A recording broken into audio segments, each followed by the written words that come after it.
ओम गण गणपते नमः।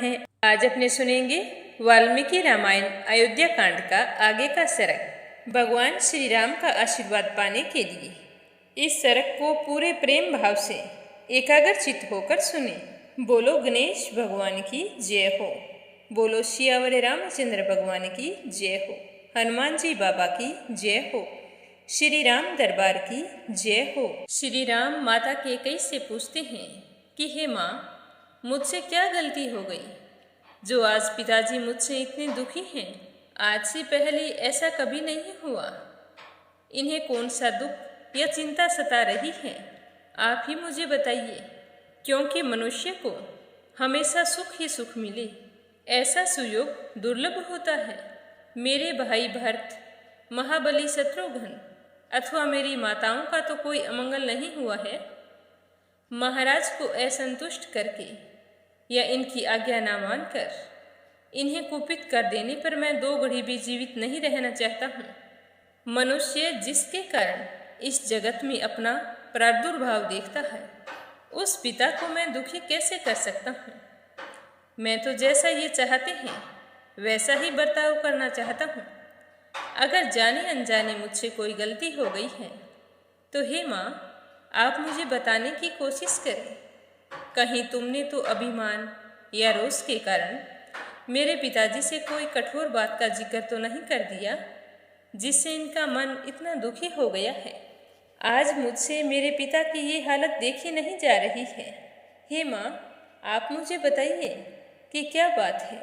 तो श्री राम के बार बार पूछने पर निर्लज कैकेयी बड़ी ही दुष्टता के साथ अपने मतलब की बात कह देती है।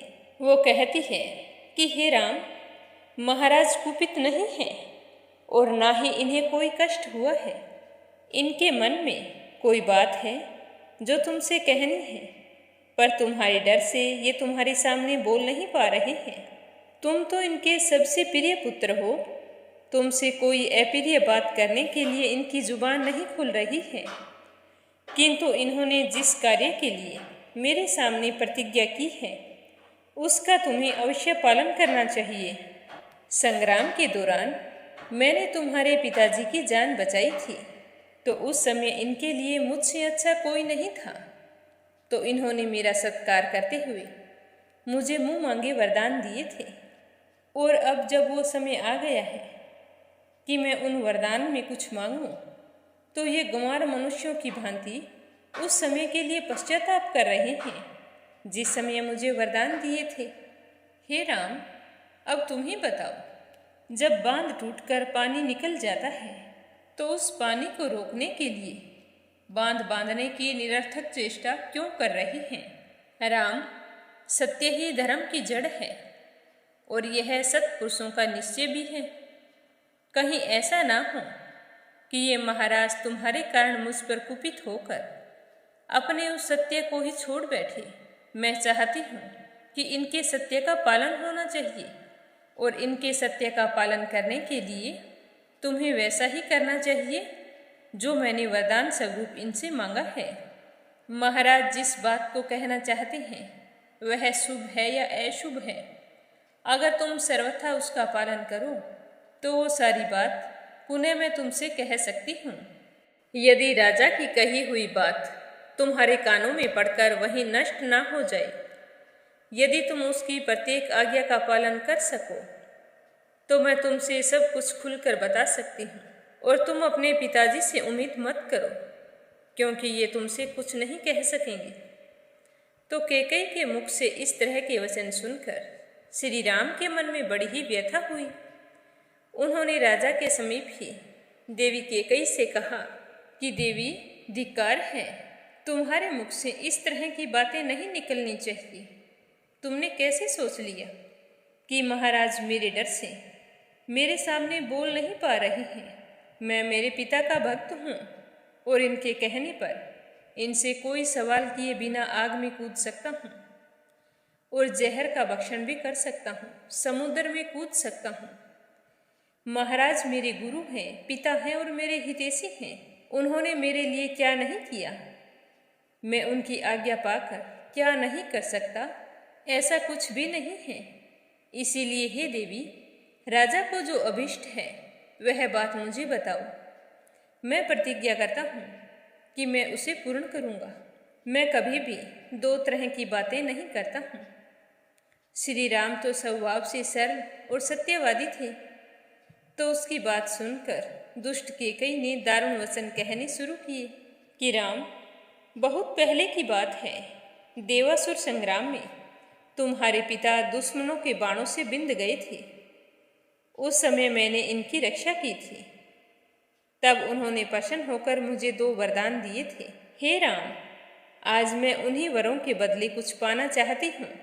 एक वरदान के बदले मैंने महाराज से याचना की है कि तुम्हारी जगह भरत का राज्याभिषेक हो, और दूसरा वरदान यह है कि तुम्हें आज ही दंडकारण्य में भेज दिया जाए।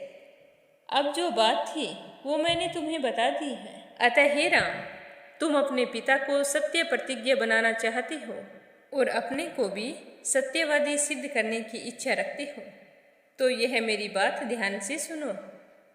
तुम पिता की आज्ञा के अधीन रहो। जैसे इन्होंने प्रतिज्ञा की है उसके अनुसार तुम्हें 14 वर्षों के लिए वन में जाना होगा। राजा ने तुम्हारे लिए यह अभिषेक का सामान जुटाया है। उन सब सामग्रियों के द्वारा भरत का अभिषेक होगा, और तुम आज ही इस अभिषेक को त्याग कर 14 वर्षों के लिए दंडकारण्य में रहते हुए जटा और चीर धारण करो, और इस धन धान्य से भरी हुई नगरी में मेरा भरत शासन करे। हे राम, बस इतनी सी बात है। और देखो, तुम्हारे पिताजी कितने दुखी हो गए हैं। ये तो बस यही सोच रहे हैं कि तुम्हें वनवास देने से तुमसे वियोग ये सहन नहीं कर पाएंगे। बस इसी बात को बार बार सोचकर करुणा के सागर में डूब रही है। इसी दुख के कारण इनका मुख सूख गया है और तुम्हारी ओर देखने का साहस नहीं कर रही है। अतः हे राम, तुम राजा की इस आज्ञा का पालन करो और इनके महान सत्य की रक्षा करके अपने पिता महाराज दशरथ को इस संकट से उबार लो। दुष्ट केकई के इस प्रकार कठोर वचन कहने पर भी श्री राम के हृदय में तनिक भी दुख नहीं हुआ, परंतु महानुभाव राजा दशरथ पुत्र के भावी वियोग जनित दुख से संतप्त और व्यथित हो उठे। इतनी अप्रिय तथा मृत्यु के समान कष्टदायक बात सुनकर भी श्री राम बिल्कुल भी दुखी नहीं हुए और केकई से कहने लगे कि हे माँ, आपने सोचा है तो कुछ अच्छा ही सोचा होगा। तुम्हारे दोनों वरदान अवश्य पूर्ण होंगे।